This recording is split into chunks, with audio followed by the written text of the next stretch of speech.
Good morning guys.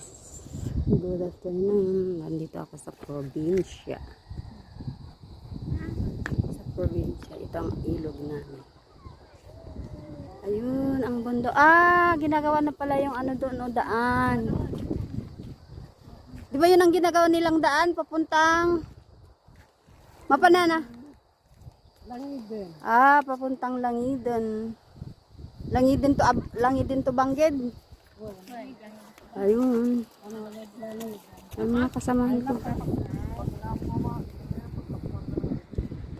Ate. Ha? Lapas ko na damo. Lapas? Mapanjay lapas. Kalapa, dapat ipaglalagay. Oh, hindi yun yung kwata ito.